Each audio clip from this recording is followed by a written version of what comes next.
할렐루야. 아멘. 네, 주님 주신 은혜와 평강이 또 대림절을 보내는 여러분의 삶과 또 가정 가운데 날마다 충만하게 거하시기를 주님의 이름으로 축원을 드립니다. 이제 성탄절이 얼마 남지 않았습니다. 이때 우리가 이 가족들끼리 이 선물을 준비하고 또 크리스마스 트리를 준비하는 것보다 더 중요한 것이 있습니다. 그것은 바로 예수님께서 이 땅에 왜 오셨고 어떻게 오셨는지를 우리 마음속 깊이 깨닫는 시간이 되어야 합니다. 이것이 대림절을 보내는 모든 그리스도인들의 올바른 자세가 되는 것이겠죠.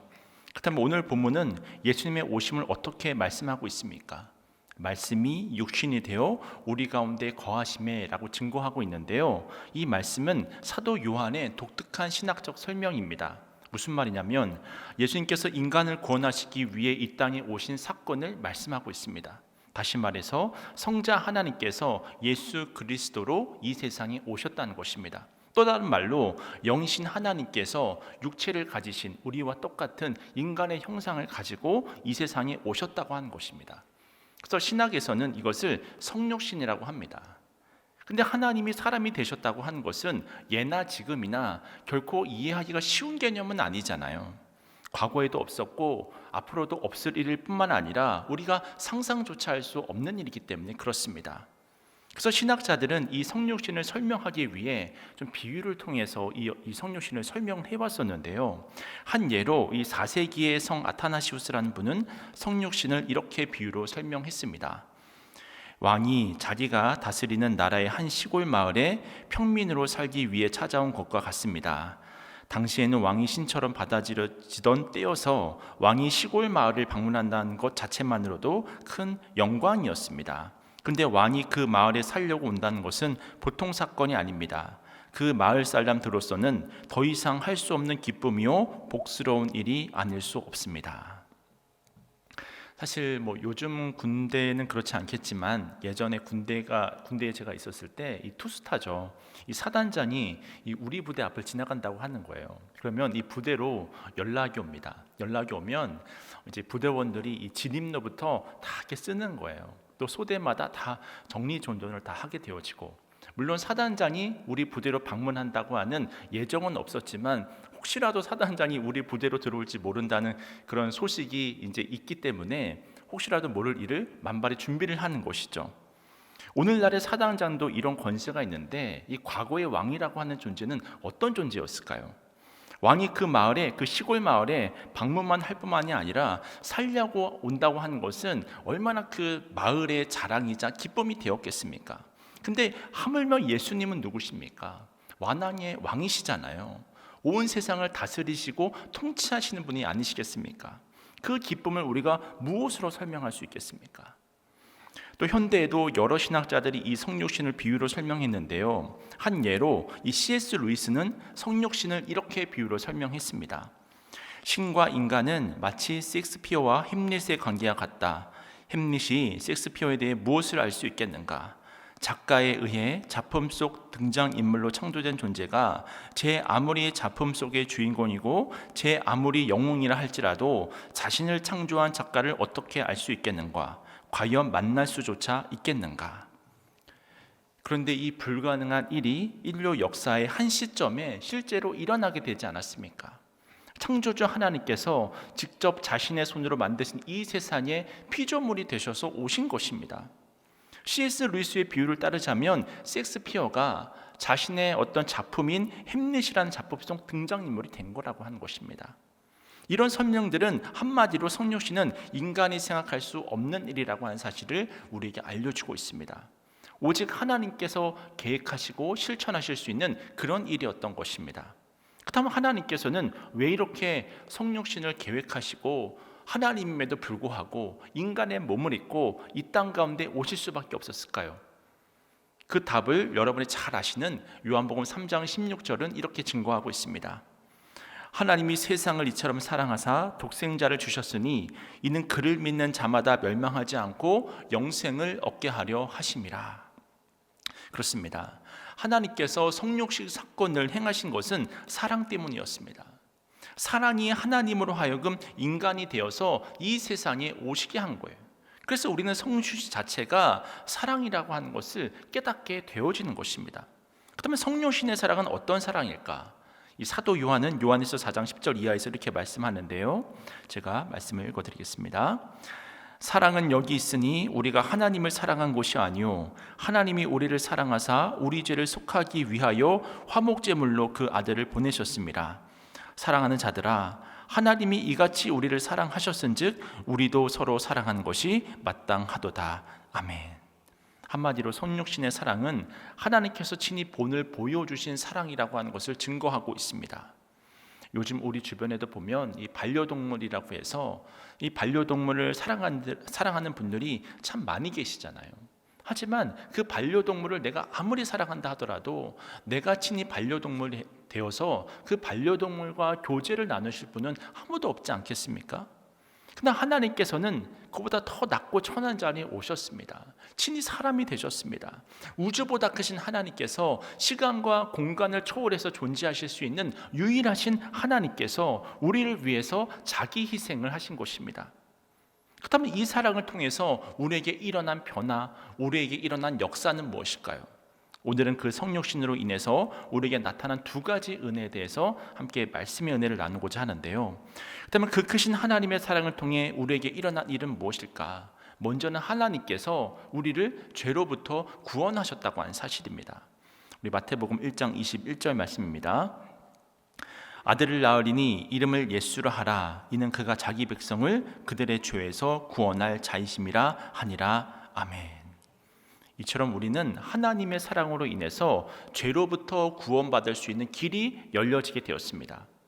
사실 사람은 인생을 살면서 해야 될 일이 너무나도 많이 있습니다.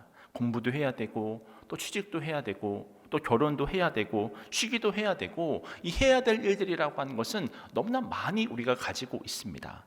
그 모든 것을 할 때 다 하는 것도 좋지만 우리가 그 모든 일들을 대하면서 중요한 것부터 우선순위를 두고 행하잖아요.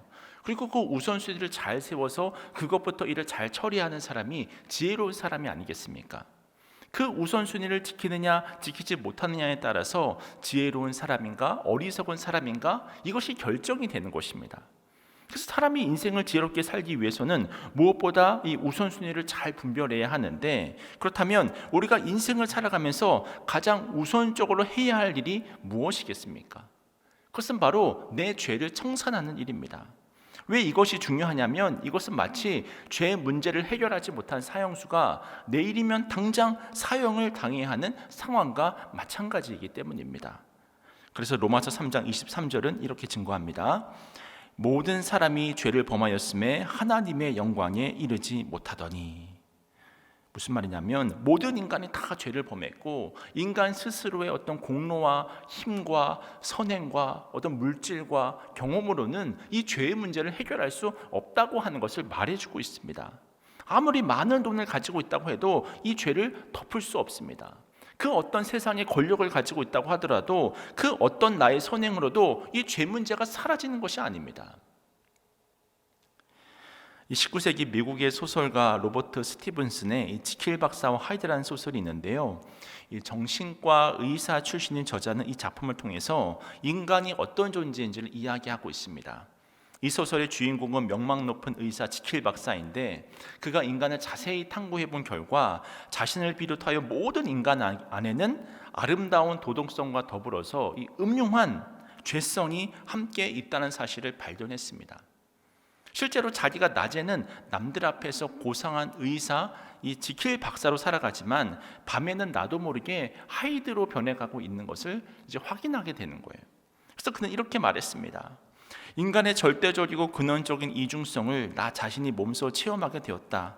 의식 속에서 갈등하는 두 개의 본성을 본 것이다. 지킬 박사는 이런 이중성을 해결하기 위해서 자기 안에 있는 하이드를 제거해 보려고 수많은 노력을 기울였습니다. 근데 그러면 그럴수록 자기가 하이드로 변했을 때 어떤 희열의 감정이 점점점 커져만 간다고 하는 그 사실을 깨달을 뿐이었습니다.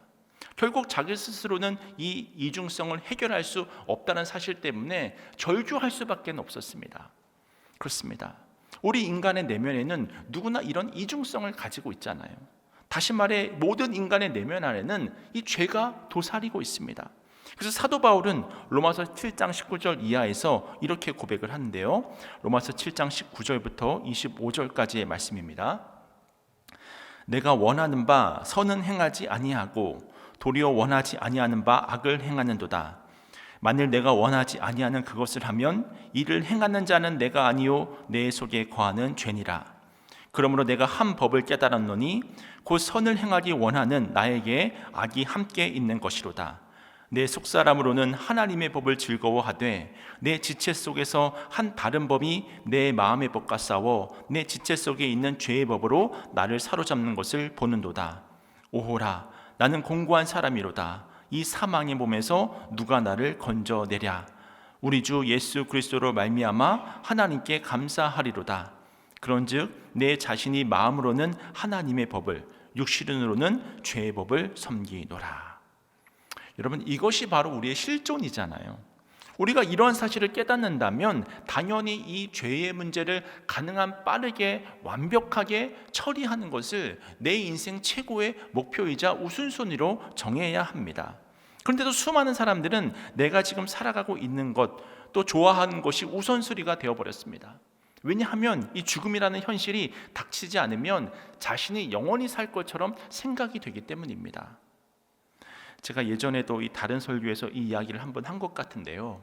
사실 이 코로나가 처음 창궐을 하고 주변에서 점점 확진자가 늘어나기 시작했을 때 이상하게도 왜 그런 확신이 들었는지 모르겠는데 나만은 안 걸릴 것 같은 거예요.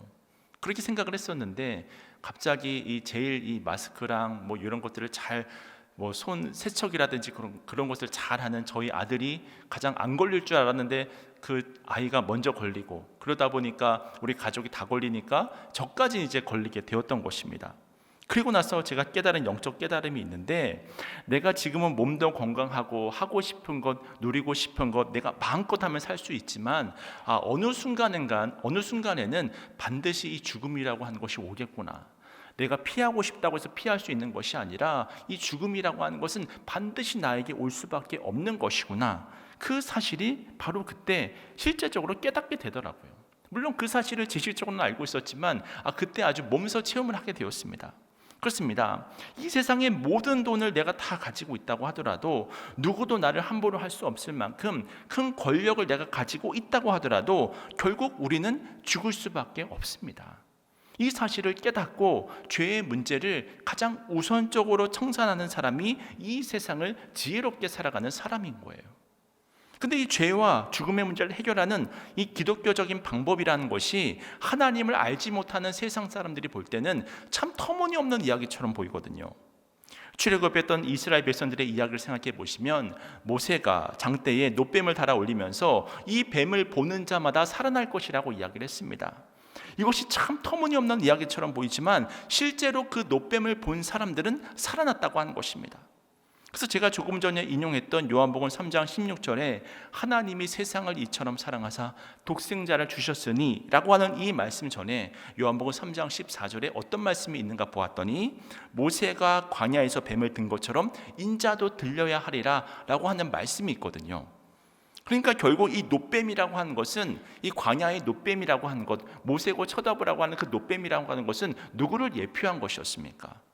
예수님을 예표한 것이었잖아요. 결국 예수님께서 나를 대신해서 내 죄의 문제를 청산해 주셨다. 죄 없으신 그분만이 나를 위해 죽으셨다. 그러니 나는 이제 더 이상 죄의 무거운 짐을 지고 살지 않아도 된다. 이 사실을 믿음으로 받아들이는 사람이 지혜로운 사람인 줄로 깨달으시길 축원을 드립니다. 사실 세상에는 수많은 신화와 전설이 있습니다. 그리스와 로마의 신화만 봐도 온갖 신들이 등장을 합니다. 그리고 실제로 그리스를 가보게 되면 사화과 신전이 여전히 많이 있다고 하는 사실을 우리가 확인할 수 있습니다. 그리고 아직도 그들을 믿는 사람들도 많습니다. 근데 신화나 전설에 등장하는 이 신이라는 존재는 인간은 늘 어떻게 대하나요? 늘 괴롭히고 이용을 하고 때로는 인간들에게 희생 제물을 요구하기도 하고 그러다 보니까 이 고대 시대 때는 자신의 자녀들까지도 희생 제물로 바치기도 하는 그런 잘못된 역사도 우리가 이 역사를 통해서 보게 되어지지 않습니까? 얼마나 안타까운 일입니까? 이처럼 세상의 신이라고 하는 것은 우리 인간을 지배하고 다스리는 존재였습니다. 이런 신들은 인간을 철저히 괴롭히는 존재였기 때문에 인간을 살아남으려고 한다면 자신의 자녀까지도 어떻게 해서든지 바치면서 잘 보여야 했던 거예요. 그러나 성경의 하나님은 다르시다고 하는 것입니다. 가장 다른 것은 우리를 살리시기 위해서 이 땅 가운데 친히 인간의 몸을 입고 오셔서 당신 스스로가 희생 제물이 되셨습니다. 이것은 대단히 복된 소식이고 큰 은혜입니다. 천지를 창조하신 하나님께서, 가장 위대하신 하나님께서 우리를 살리기 위해 오셨습니다. 이것이 바로 복음이라는 거예요. 또한 이러한 관점에서도 생각해 볼 수 있으면 좋겠는데요, 오늘을 살아가는 우리를 영적으로 혼란하게 한 것이 있습니다. 그것을 우리가 종교 다원주의라고 이야기를 하잖아요. 이 종교 다원주의라고 하는 것은 인간이 구원으로 올라가는 산이 있다고 하는 거예요. 그리고 산으로 올라가는 길은 여러 가지가 있다고 하는 것입니다. 그래서 이 구원을 받는 길은 이 길로 가도 되고, 또 저 길로 가도 되고, 또는 이렇게 돌아서 가도 되고, 이제 그런 여러 가지 길들을 이제 이야기를 하는 것이죠. 어떤 길이든지 위로 올라가기만 하면 된다고 하는 것입니다.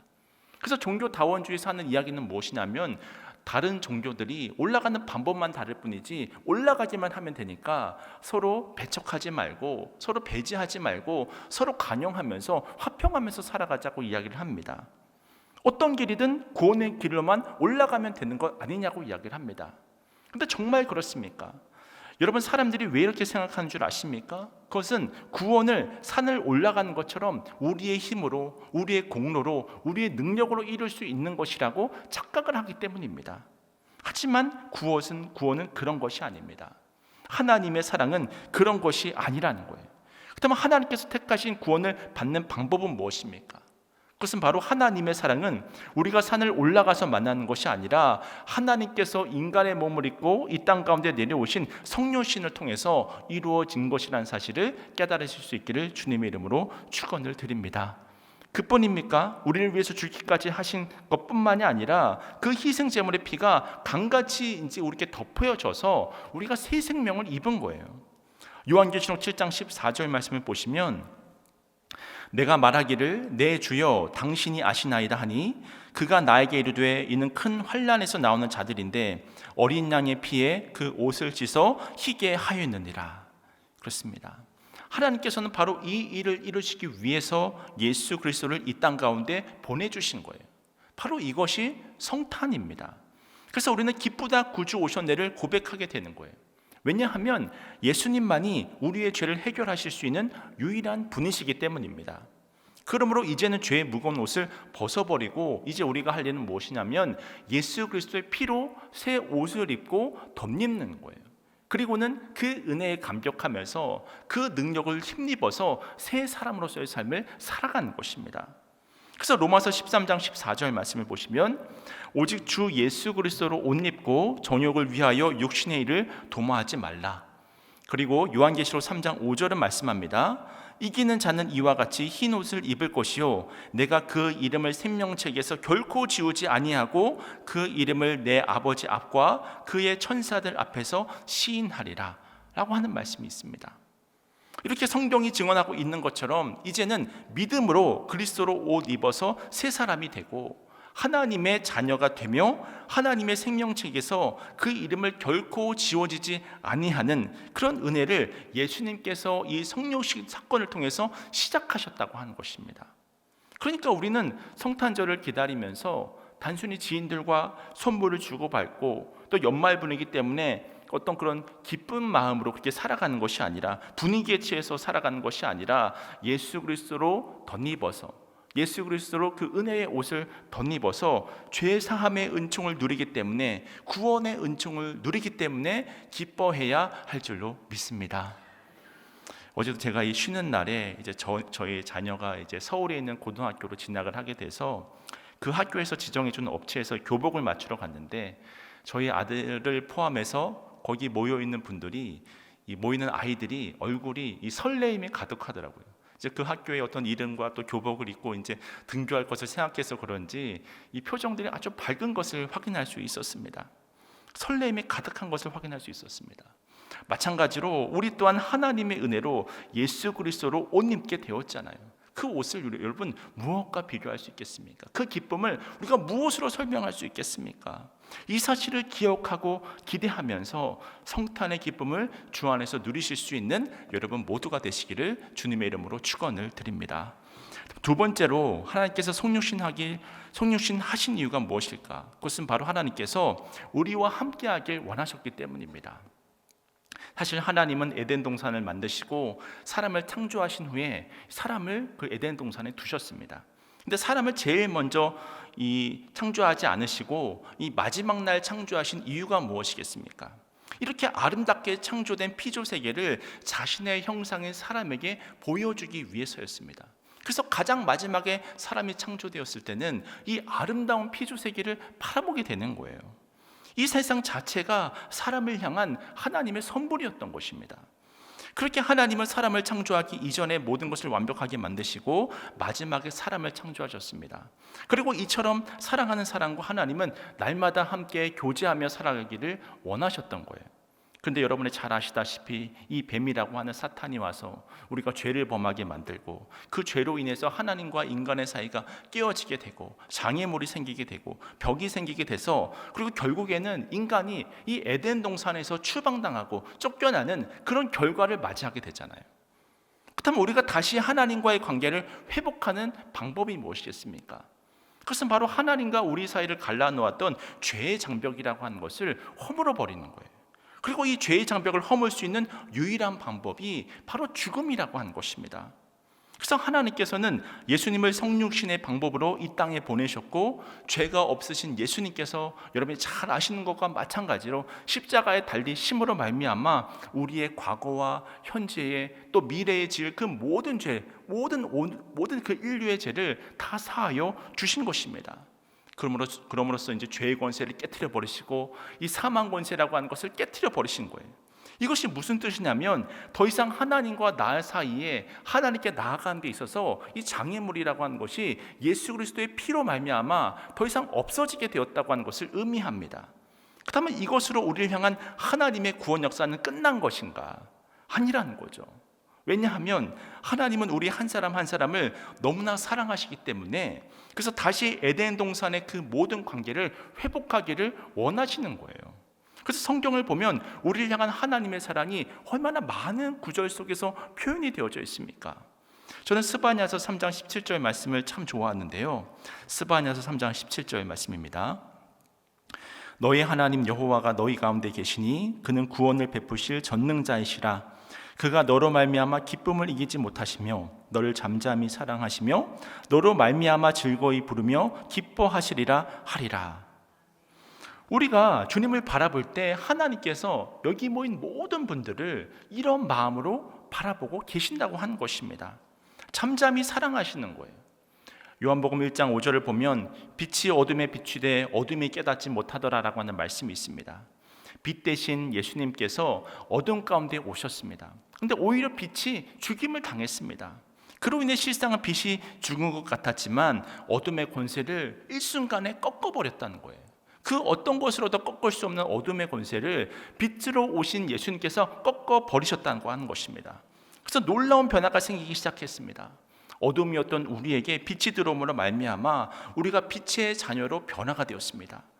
빛이 죽음으로 인해 패배한 것처럼 보였지만 예수님께서 죽으신 그 영적 원리는 그 빛이 죽음으로 인해 어둠이었던 우리가 빛의 자녀로 변한 거예요. 그러므로 하나님은 에덴 동산에서 사람들과 함께 하셨던 것처럼 이제는 우리와 함께 하실 수 있게 되었습니다.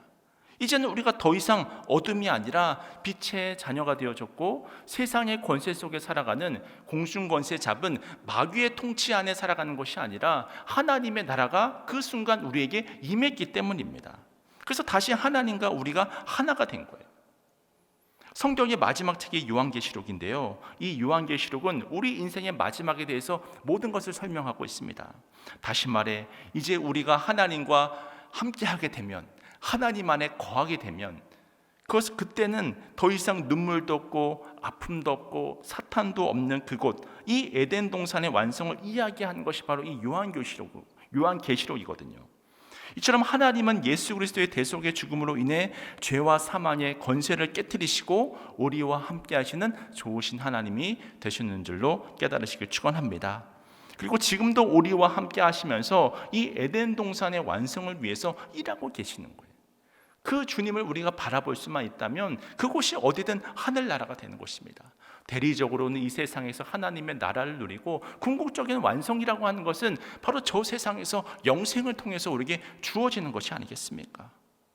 그러므로 우리는 이 세상을 살아가며 하나님으로부터 받은 가장 값진 선물 두 가지, 곧 죄로부터 내가 구원을 받았다는 것, 또 하나 다 하나님과 영원토록 동행하는 삶을 선물로 받았다고 하는 것, 그 사실을 우리는 이 성육신의 사건을 통해서 기억할 수 있어야 합니다. 그러므로 이제는 우리가 그 선물로 은혜를 받았다고 한다면 이제는 그에 합당한 삶을 살아야 하잖아요. 예수님을 우리 인생의 왕으로 고백하며 살아가야 하지 않겠습니까? 이것이 바로 대림절을 보내는 우리의 믿음의 자세가 되어야 하는 것입니다. 우리는 역사 속에서 참 권력의 암투를 많이 이렇게 보게 되는데요.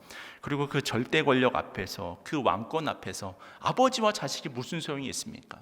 이 다윗도 압살롬을 통해서 이 배반을 당하기도 하고, 이것이 성경의 이야기뿐만이 아니라 이 세상을 살아가는 우리가 경험하는 거잖아요. 그래서 아버지가 자식을, 또 자식이 또 부모를, 그리고 자식이 또 서로 형제들끼리 서로 죽이는 것도 이제 보게 되어지는 것이죠.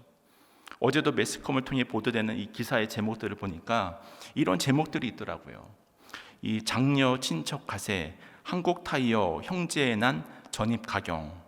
또 다른 기사를 보니까 LG가 새 모녀가 밝힌 상속 소송 이유라든지, 이처럼 뭐 LG그룹이나 뭐 한국타이어 같은 제보들만 봐도 그렇잖아요.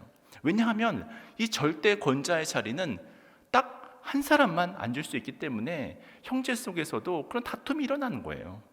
그런 의미에서 우리가 예수님을 향해서 왕의 나심을 기뻐하며 고백한다고 한다면 우리의 삶에서 나의 그 왕의 자리를, 내가 왕이었던 삶의 자리를 이제는 내려놓아야 합니다.